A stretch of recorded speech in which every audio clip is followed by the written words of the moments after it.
자, 시작해보죠. 네, 오늘 첫 번째 라이브 이슈 브리핑 시간입니다.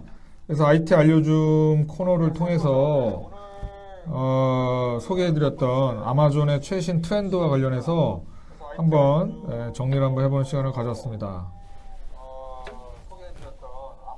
자, 우리 이번에 오늘 같이 소개해줄 박미영 선임 나오셨습니다. 인사드리시죠. 안녕하세요.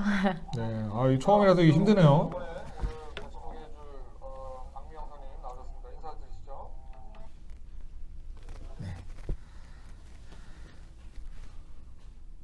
자, 바로 진행하죠. 이번 그 IT 알려줌의 아마존의 그 인포그래픽이 발표된 이후에 상당히 많은 그 분들이 뭐 2만 명이 넘게 봐주셨습니다. 그래서 아마존에 관련된 거의 모든 거를 한번 오늘 직접 보고서 작성에 참여한 우리 박미영 선임연구원이 나와서 정리를 한번 해보겠습니다. 크게 3개 파트로 나눠서 진행이 됐던 것 같습니다. 배송 역량 강화 쪽이랑 커머스 역량 강화, 그다음에 사진 음원, 영상 스트리밍 쪽에 이제 컨텐트 서비스에 대한 강화. 크게 3개 영역별로 2014년 이후에 진행했었던 그 아마존의 M&A라던가 전략적 투자 현황들을 모두 한 장의 인포그래픽에 모두 다 담았습니다. 그래서 먼저 배송 역량 강화 및 배송 서비스 확대 이쪽 부분 한번 알아볼까요? 네, 아마존에 대해서 저희가 2014년 1분기부터 2016년 한 2분기, 올해 2분기까지 액티비티들을 좀 트래킹을 해봤는데요. 특히 좀 커머스 위주로 좀 살펴봤습니다. 근데 뭐 당연한 말이겠지만 배송 역량을 강화하기 위해서 다양한 업체들의 뭐 제휴를 진행하기도 했고 지분을 투자한다거나 또는 인수까지 단행하는 경우도 있었고요. 뭐 최근에 콜리스 프리베 같은 경우는 2014년 1분기에 지분 투자를 시작을 했다가 프랑스 배송 업체죠. 그래서 지분 투자를 시작으로 올해 1분기엔 아예 인수까지 단행하는 이런 흐름들을 보이고 있습니다. 또 이뿐만 아니라 뭐 영국 시장으로 물류센터를 확보하기 위해서 기존 영국의 유명한 유통업체인 테스코의 그 물류센터를 같이 또 인수를 하기도 했고요. 또 뭐 이뿐만 아니라 글로벌 물류 배송 네트워크를 구축하겠다라고 올해 발표를 했습니다. 이렇게 함으로써 기존의 시장을 선점하고 있던 페덱스나 UPS와 함께 굉장히 경쟁을 이제 본격화하겠다는 거죠. 네. 뭐 이런 얘기들을 비롯해서 다양한 서비스들을 좀 확대해 나가고 있는 것 같아요. 뭐 아마존 프레쉬 같은 서비스들도 기존의 미국 시장에서 뭐 1시간이 미국에서도 그러니까 자국 내에서도 시간을 단축시킨다거나 또는 영국이나 프랑스나 뭐 다른 국가들로 확대를 해나가는 이런 동향들을 많이 보이고 있었던 것 같고요. 그리고 음식 배달까지 식료품뿐만 아니라 음식 배달 그리고 생필품 배달 이런 것들까지 상품군 자체도 확대를 해나가고 있는 것 같아요. 네. 그리고 최근에 보니까 독일 올해 2분기에는 독일 베를린으로도 2시간 이내 배송까지 확대를 하는 거죠. 북미 사업자임에도 불구하고. 그리고 이뿐만 아니라 아예 뭐 영국에서 유명한 온라인 슈퍼마켓을 아예 인수하기 위해서 움직이고 있다. 영국 슈퍼마켓은 오카도라는 업체를 또 움직이고 있고 이뿐만 아니라 사실 다양하게 재밌는 시도들도 많이 하고 있어요. 전 재밌었던 게 작년에 주류를 1시간 이내에 배송하는 이런 서비스들도 하고 있는 걸 봤거든요. 근데 사실 지금 회사에서 저희가 술을 많이 먹잖아요. 저희도요. 아시바가 있어서 많이 먹는데 와인이 다 떨어진 거예요. 그럼 저희도 이런 걸 배송하면 1시간 내에 먹을 수 있는 거죠. 당장 다음 1시간 뒤에 회식을 할 수도 있는 거고요. 네. 네. 이런 서비스들도 재밌었던 것 같고요. 네. 지금 다 지키고 있는 거 맞나요? 잘 모르겠어요. 뭐 확인할 길이 없네 이게 처음이라서. 여러분 이게 잘 지금 들리고 있는 거 맞나요? 뭐 댓글로 좀 남겨주십시오, 여러분. 네, 지금 아마존의 배송 물류와 관련된 최근의 동향에 대해서 얘기를 나누고 있는데, 잘 들리시는 거죠? 네, 잘 들린다고, 잘 보입니다. 네, 잘 보입니다. 얘기하고 있습니다. 자, 이거 한번 좀 보여주시죠. 지금 그래서 아마존의 이 배송 물류와 관련된 동향들이 지금 한 60여 건 이상이 지금 발생을 했습니다. 근데 그 중에서 저희 박미영 선임이 중요한 거 위주로 지금 얘기를 했는데 크게 보면 뭐 아마존 프라임 에어 쪽도 있고 아마존 플렉스 뭐 그다음에 아마존 프라임 나우 지금 사실 아마존 같은 경우에 대부분 배송 물류 현황을 보면요 아마존 프라임 멤버십에 가입한 사람들을 우선으로 다양한 배송과 물류 시도를 하고 있는 것 같아요. 그 아마존 프라임 회원이 제가 봤는데 아마존 프라임 회원이 지금 북미에서 약 5,400만 명이라고 하거든요. 근데 5,400만 명이면요. 미국인 5명당 1명이 아마존 프라임 회원인 셈이에요. 그 정도로 장악력이 큰 거죠. 저희가 지난번에 알려주면서 봤다시피 이제 아마존이 갖고 있는 이 전체 매출, 그러니까 전체 이커머스 매출에서 이 포션이 9%에 해당해 6% 이상이에요. 그러니까 굉장히 큰 포션을 가지고 있는 업체이고, 그리고 많은 사람들이 이미 아마존 프라임 회원이고, 그리고 심지어 단골 회원들도 많대요. 그래서 최근에 보니까 오늘 날짜로 봤거든요. 오늘 날짜로 봤는데 단골 고객들한테는 아예 안드로이드 폰을 뭐 엄청나게 저렴하게 공급을 하겠다. 이렇게 해서 모바일 쇼핑을 좀 더 촉진하겠다. 이런 얘기도 하더라고요. 그렇다 보니까 단골 고객들을 대상으로 하는 것들이 좀 많아지는 것 같아요. 이들의 의존도나 로열티가 높기 때문이죠. 그리고 최근에 보니까 그 수치가 나왔는데 아마존 프라임 고객이 일반 회원들보다 약 소비 금액이 2배 정도 이상 된다고 하더라고요. 그러니까 당연히 아마존 프라임 회원들을 먼저 대상으로 할 수밖에 없는 것 같아요. 그렇죠. 예. 그래서 아마존 프라임 멤버십 이게 보니까 이게 와이파이, 이거 지금 와이파이입니까? LTE로 이게 와이파이로 잡으면 안 된다고 하더라고요. 예. LTE로 잡아야지만 끊김 없다고 전문가가 그러더라고요. 예. 역시 LTE인가요? 와이파이로 좀 잡아서 끊김 현상이 있는 것 같습니다. 끊김 현상이 지금. LTE로 이제 잡아야 되는 거를 또 깜빡했습니다. 나중에는 여러분 저희가 오늘 처음이니까 좀 봐주세요. 예, 지금 뭐 엉망진창인 것 같습니다. 지금은 방송이 현황이 지금. 자, 그래서 배송 물류 또 가장 또 얘기할 거 주목됐던 없나요? 건 오프라인 그 오프라인 서점을 3,400개 늘린다고 하잖아요. 그게 아무래도 온라인과 오프라인의 접점을 더 강화하고 소비자들에게 뭐 상품을 뭐 직접 픽업해 간다거나 또는 아마존의 제품들 그런 데 와서 뭐 픽업해 가면서 아마존 에코나 대시 버튼 등을 실제로 경험해 보고 갈 수 있도록 이런 접점을 많이 늘리고 있는 것들도 주목되는 것 같아요. 이게 2014년에 먼저 제기가 됐던 거거든요. 오프라인으로 가겠다라는 얘기를 했는데 이게 또 올해는 많이 가시화되고 있는 것 같습니다. 배송 물류는 이 정도로 알면 되나요? 네, 이 정도만 알아도 뭐 아실 수 있지 않을까요? 더 궁금하신 거 있으시면은 트럭이라던가 지금 비행기 네. 지금 자산하는 거는 어떻습니까? 네, 수천 대 트럭을 임대해서 이제 배송 시간을 수천 대가 몇 대입니까? 수천 대라고만 나와 있고요. 몇천 대라고 아직 정확하게 밝히진 않았어요. 네. 수천 대의 트럭을 구매해서 재고 관리를 하는 데 있어서 이제 운반 분야까지 이제 자체적으로 처리를 하겠다는 의미로 풀이되고 있거든요.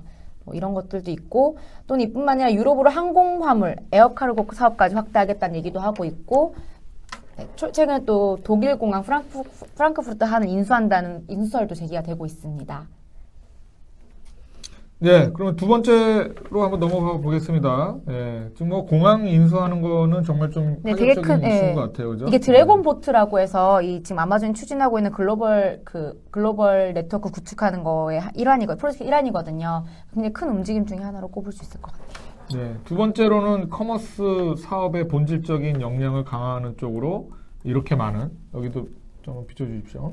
네, 이렇게 많은 이벤트들이 일어났습니다. 네.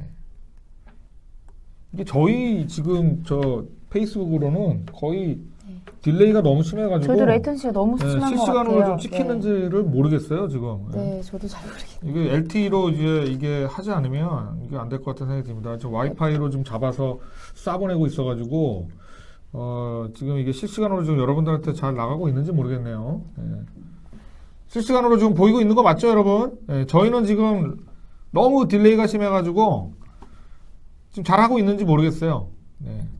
자, 우리 김소연 수석, 네, 잘 들립니다라고 얘기했고, 이수영님, 잘 보입니다. 김시안님, 네, 이성문님, 감사합니다. 잘 보고 있습니다. 이게 참 힘드네요. 이 페이스북 라이브 이거 함부로 하는 거 아닌 것 같습니다. 네, 오늘 한번 해보고, 저희가 재고하겠습니다. 재고. 이거 다 할지 말지 이게, 힘드네요. 자, 두 번째는 이제 배송 물류 역량 강화 동향 이후에 커머스 역량에 대한 여러 가지 이슈들이 이제 나오고 있죠.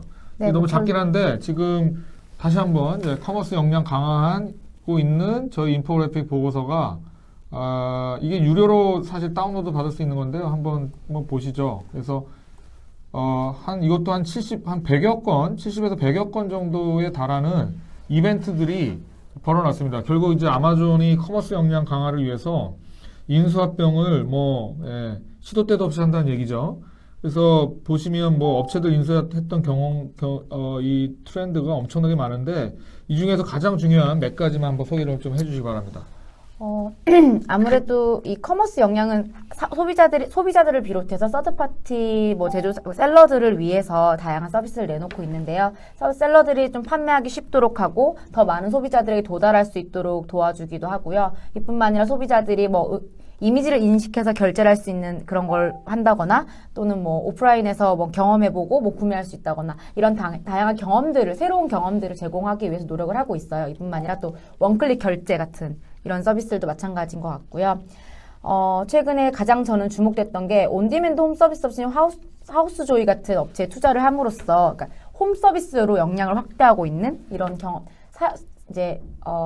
유저들이 홈 서비스까지는 이제는 아마존에서 다 해결할 수가 있는 거죠. 이런 서비스를 확대하는 걸 비롯해서 그리고 인도 시장을 확대하고 있는 거. 인도 시장. 엊그제 보니까 인도에도 엄청나게 투자를 했더라고요. 5천만 달러인가를 또 추가적으로 투자를 했는데요. 그러니까 인도 시장이 아무래도 이제 미국과 중국에 이어서 세계 최대 소비 시장으로 커지고 있으면서 인도 시장에 대한 본격적인 움직임들이 시도되고 있는데 아마존도 여기에 같이 이제 흐름을 타고 있다라는 거를 좀 알 수 있고 최근에는 인도에선 결제가 굉장히 큰 이슈거든요. 아무래도 크레딧 카드가 많이 없고 그렇기 때문에 그런 결제 이슈가 큰데 인도 현지 결제 업체를 또 인수한다라는 얘기도 하고 있고요.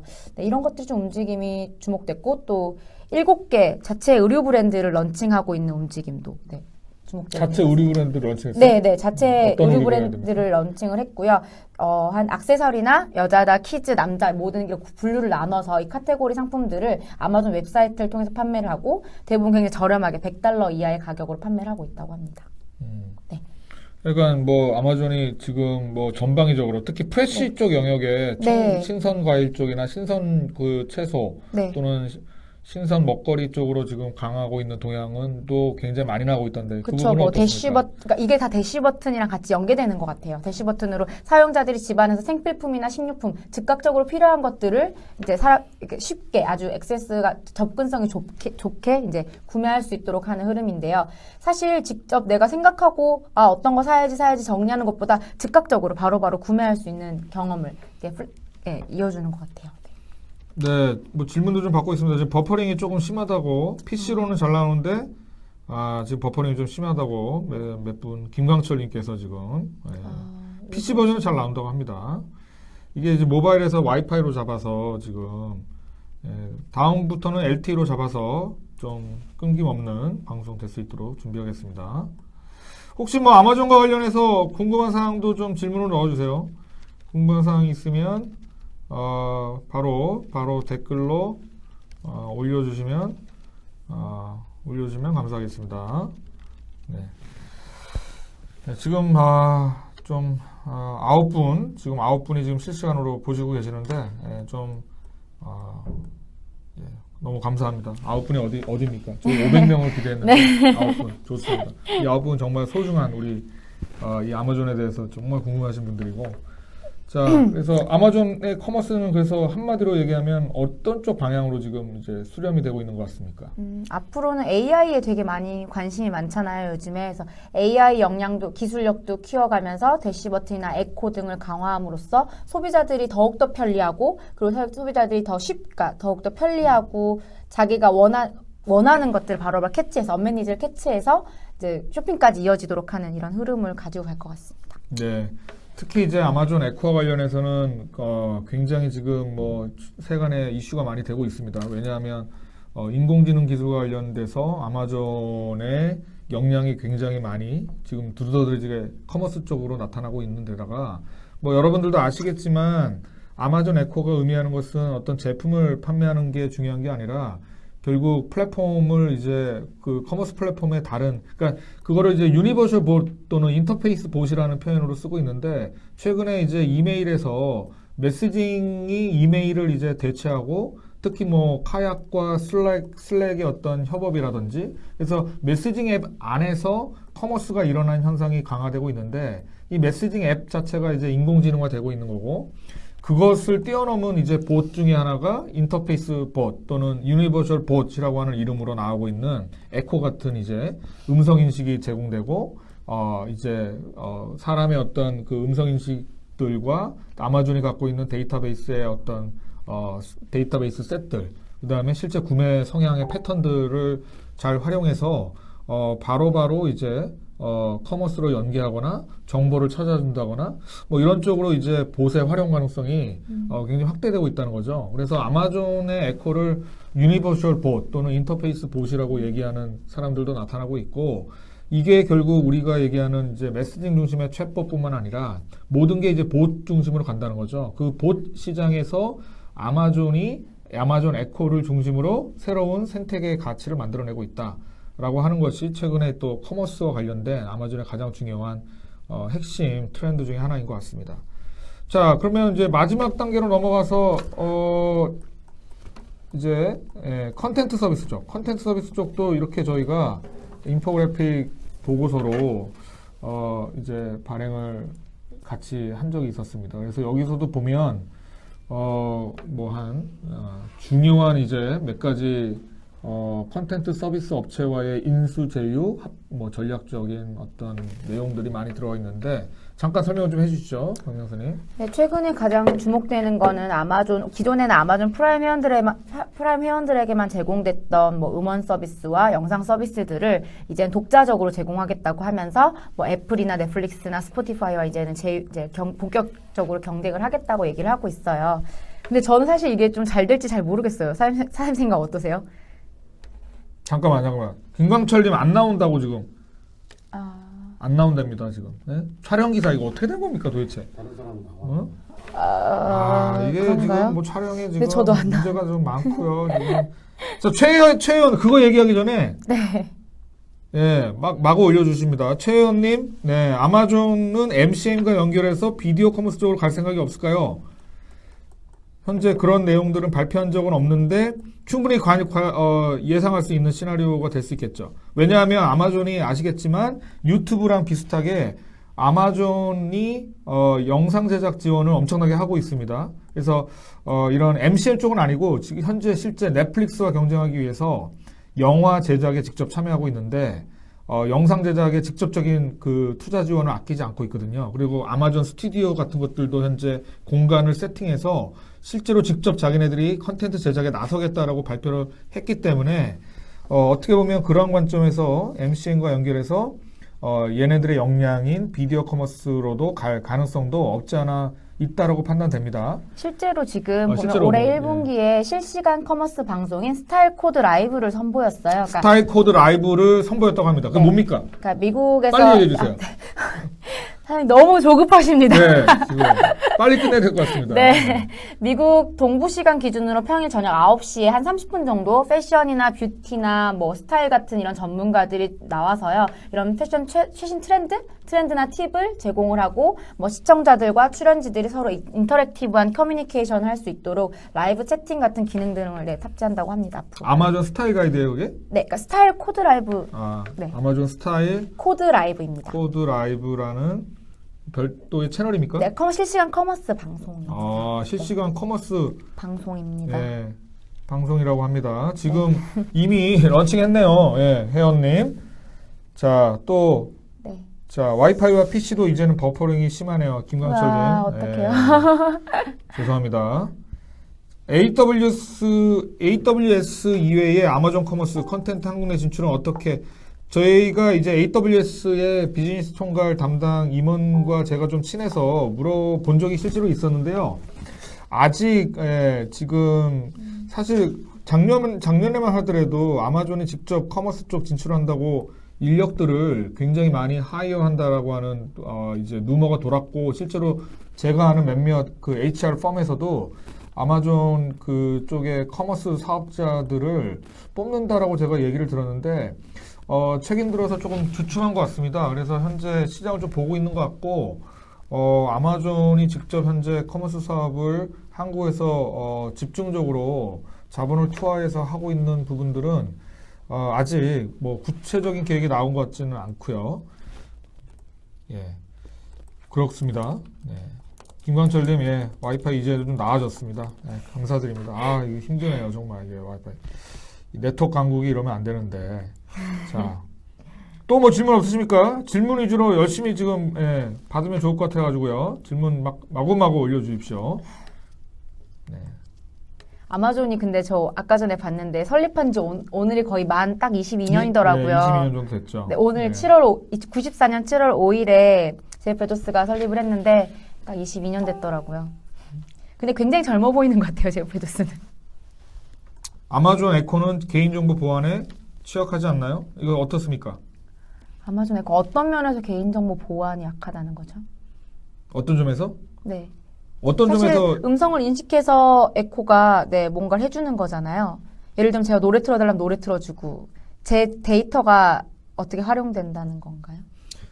아마도 이제 이 아마존 에코를 통해서 커머스로 직접 연결했을 때, 근데 이게 아마 이럴 겁니다. 이 개인정보 자체는 별도의 이제 클라우드 서버에 저장이 되어 있는 상황이고, 아마 첫 번째 아마존 에코를 처음에 인증할 때 개인정보 자기 본인 이제 아이디 패스워드를 인증하고 아마존 에코랑 싱크를 맞춰야 되니까 그 이후에는 이제 그 아마존 에코를 통해서 뭔가 명령을 내리거나 또는 커머스로 연결될 때 아마 처음에 인증됐던 어떤 사항들을 가지고 진행되는 거 아닌가. 이 부분은 저도 아마존 에코를 사서 직접 써보지 않아가지고 제가 써본 다음에 정확하게 말씀을 드리겠습니다. 네, 제가 구매 신청을 이미 해놓은 상태입니다. 구매를 해서 직접 한번 저희가 써보고 관련해서 우리 김광철님께 백업을 할 수 있도록 해보겠습니다. 자, 컨텐트 관련돼서 그러면 좀 재미난 동향 몇 가지만 좀 말씀 좀 해주시죠. 지금 사진, 음원, 스트리밍 쪽으로 지금 강화를 네. 많이 하고 있는 걸로 아는데 박명선이 보기에는 그 중에서 인수했던 업체 중에 좀 네. 재미난 업체 없습니까? 그런 것보다 사실 저는 최근에 조금 그랬던 게 아마존이 작년에 좀 적자가 많아가지고 투자를 너무 많이 적자가 많아서 넷플릭스가 올해 되게 많이 투자를 했거든요. 콘텐츠 사업에. 근데 아마존이 투자를 많이 못한다고 투자자들이 반대한다는 얘기를 들었거든요. 그래서 올해 잘 될 수 있을지가 사실 좀 얘기해보고 싶었던 이슈였는데 사장님 어떻게 생각하세요? 뭐라고? 금년에 금년에 투자를 아마존은 콘텐츠 사업에 많이 투자를 못한다고 하더라고요. 그러니까 올해 넷플릭스는 굉장히 많이 하는데 아마존은 많이 못한다고 하던데. 그렇지는 않을 것 같아요. 그렇지 지금 않을까요? 제프 베조스는 이사회의 주주들의 네. 의견에 관계없이 본인의 어떤 신념을 가지고 투자를 하는 사람이기 때문에 아마 투자가 주춤할 수는 있겠지만 투자가 아예 안 일어날 것 같지는 않고요. 지금 그 얘기가 중요한 게 아니라 지금 컨텐트, 이 사진, 음원, 스트리밍 쪽에서 네네. 인수합병했던 업체 중에 재미난 업체가 있으면 소개 좀 해달라니까 지금 왜 딴소리를 합니까? 아니, 저는 그게 어떤 얘기하고 업체가 싶었던 있었습니까? 건데. 나중에 네. 얘기하세요 지금. 내가 어떻게 알아? 신이야 내가? 점쟁이야? 투자 저 괜찮은 업체 있으면 투자하겠지. 안 하겠습니까? 네, 여태까지 최근에 투자했던 업체 중에서 우리가 주목해야 될 만한 어떤 스타트업이나 벤처는 없나요? 서라운드 와이파이 시스템 업체에 대해 투자를 했던 게 좀 이슈일 수 있을 것 같은데요. 서라운드? 네, 서라운드 와이파이라는 시스템 업체인데요. 예, 여기 왜 인수했습니까? 근데 저도 정확히 기사가 많진 않았어요. 그러니까 투자를 한 거예요. 투자 참여를 한 건데 정확하게 기사가 많이 나와 있진 않아요. 아직 최근 기사라서.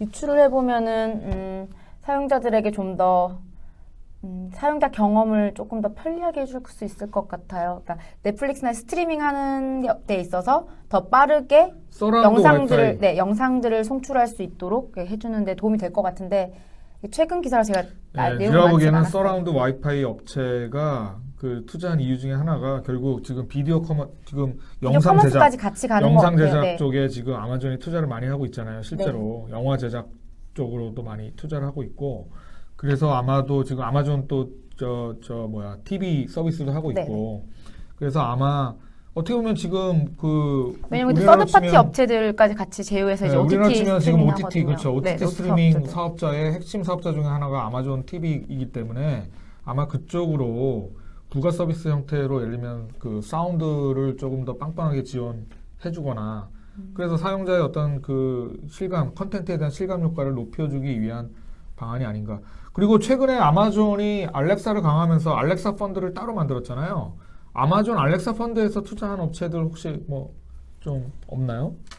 그 부분은 제가 정확히 모르는 찬용 씨 네. 아시는 게 있으신가요? 그 부분을 이제 나한테 물어보면 어떡하니? 너한테 네가 지금 2분기까지밖에 박미영 보질 선임이 않아서 지금, 박미영 선임이 지금 아마존 담당 아닙니까? 제가 그러면 2분기까지밖에 알렉사 아직 펀드 트래킹을 정도는 못해서. 알아야죠. 알렉사 펀드에서 지금 어떤 업체에 주로 투자가 되고 있고 네. 그다음에 알렉사와 어떤 방식으로 지금 연결성을 높이려고 하는지 다음 주제로 좀 알렉사, 네, 아마존 같이. 알렉사 펀드와 네. 그 규모와 알렉사 펀드에서 투자한 업체 리스트 그리고 알렉사와의 연계 관계 그런 것들에 대한 부분들을 조금 더 네. 한번 우리가 살펴보도록 한번 해보겠습니다. 네, 알겠습니다. 김광철님, 서라운드 와이파이는 VR 쪽 사운드에 활용하라고 인수한 건 아닌가요?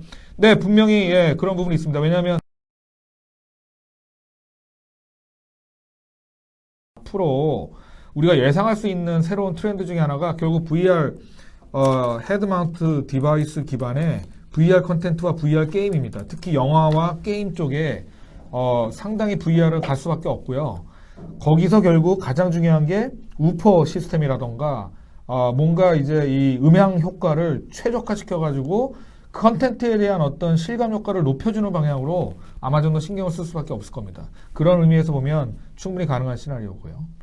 아마존 홈 서비스도 같이 가는. 예, 우리 변영호님 아까 언급한 서라운드 와이파이가 그 펀드에서 투자한 알렉사 감사합니다. 펀드. 네, 지금 저희 변영호 우리 변영호님이 직접 파악을 해서 지금 박미영 선임이 모르는 부분들을 가르쳐 주셨어요. 네, 좀 더 철두철미하게 분석을 해서 나중에 그러니까 조금 저도 더 생각하기에는 알려드리겠습니다. 맞아요. 집안에서 홈 네트워크 구축에 분명히 도움이 될 것 같아요. 근데 정확한 그 정보가 없어가지고. 네, 그렇습니다. 네. 그래서 여러분들이 최근에 이제 좀 관심 있게 지켜봐야 될 게 아마존이 알렉사 펀드라고 하는 것을 별도로 만들었다는 겁니다. 결국 그 얘기는 뭐냐면 아마존이 알렉사를 제품화해서 판매하는 것이 중요한 게 아니라 생태계의 가치를 확보하기 위해서 다양한 서드파티에 알렉사와 연결할 수 있는 벤처나 스타트업에 적극적으로 투자한다는 겁니다. 그리고 알렉사 쪽을 통해서 알렉사를 통해서 많은 사용자들이 새로운 고객 가치를 느낄 수 있도록 생태계를 만들고 있다는 게 가장 중요한 거고요. 그래서 아시겠지만 그 아마존 알렉사 디벨로퍼 사이트에 들어가면 SDK라던가 API가 굉장히 많이 지금 공개되어 있고 활발하게 활동하고 있는 거죠. 그래서 사실 우리가 그 대기업들이 일면 보기에 아마존의 알렉사는 그냥 뭐 음성인식 기능을 활용한 어떤 뭐 그 제품으로 지금 인지될 가능성이 높은데 실제로 그게 아니라는 겁니다. 그래서 제가 이제 많은 대기업을 만나면서 이런 플랫폼 사업자의 어떤 전략적인 부분들에 대해서 워크숍이라던가 컨설팅을 할 때 항상 하는 얘기가 결국 이 비즈니스 모델에 대한 어떤 개념, 이 관점, 전통적인 어떤 관성들을 버려야 되는 거거든요. 결국 제품과 서비스를 하나의 이제 그 가격을 매겨서 소비자한테 판매하는 이제 시대는 굉장히 이제 과거의 파이프라인 비즈니스에서는 가능했는데 이 파이프라인 비즈니스에서 결국 플랫폼 비즈니스로 전환하는 시대에서는 생태계의 가치, 그러니까 결국 어떤 특정한 기술을 활용해서 제품에 그것을 적용하고 그 제품의 어떤 가치를 높여서 희소성의 가치라고 저희가 얘기를 하는데 이 희소성의 가치를 확보하는 게 과거의 파이프라인 비즈니스에서는 되게 중요했는데 최근 들어서 더 중요한 것은 뭐 빅데이터나 IoT, 클라우드, 인공지능 이런 것들이 의미하는 바가 뭐냐면 이런 희소성, 제품의 희소성의 가치를 높여서 파이프라인 이 가치 사슬에서 가치를 획득하는 게 중요한 게 아니라 생태계의 가치, 결국 연결된 기술들을 통해서 많은 이해관계자가 이 플랫폼 사업자가 제공하는 놀이터 안으로 들어오고 이 놀이터 안에서 이 플랫폼 사업자가 제공하는 다양한 기술 기반의 제품과 서비스들을 스스로 다양하게 만들어내고 거기에서 새롭게 고객이 가치를 획득하는 이 연결된 기술에서 나오는 연결 가치가 되게 중요해지는 시대가 결국 플랫폼의 시대인데 그런 부분들에 대한 이제 인지가 많이 확산되고 있지 않다는 게 조금 아쉬운 현상이고요. 최근에 많은 대기업들이 이런 이 기술적인 부분, IoT나 빅데이터, 클라우드, 인공지능, 사실 어떻게 보면 아마존이 지금 포커스하는 기술이 대부분 이 기술들이고 구글과 페이스북도 결국 이 기술 영역에 많은 역량을 갖고 있는 거죠. 그러면 이 기술들을 활용해서 이 업체들, 이 플랫폼 사업자들이 본인들의 제품과 서비스를 만드는 게 집중하는 게 아니라 결국 연결된 기술을 통해서 나오는 생태계의 가치를 확보하는데 지금 주력하고 있다. 이것이 지금 아마존을 포함해서 많은 플랫폼 사업자들이 현재 경쟁하고 있는 경쟁 포인트라고 생각이 됩니다. 네, 그러면 뭐 시간이 좀 지나서요. 돼서 뭐 아마존과 관련된 내용들은 요 정도로 이제 끝내고, 우리 변영원님 감사합니다. 알렉사 펀드 소개 페이지까지 알려주셨습니다. 네, 앞으로도 우리 변영원님, 제가 아시는 분 같아요. 열심히 저 이슈 브리핑에 참여해 주셔서 많이 댓글도 남겨주시고, 좀 같은 많은 정보를 같이 공유를 했으면 좋을 것 같습니다. 우리 박명사님 오늘 준비하느라고 수고하셨고요. 다음에는 조금 더 네. 계획적이고 네. 전략적인 준비를 해서 저희가 너무 오늘 뭐 준비도 없고 대본도 없고 갑자기 한 거라서 원래 대본 없이 하는 거예요. 근데 중요한 거는 네.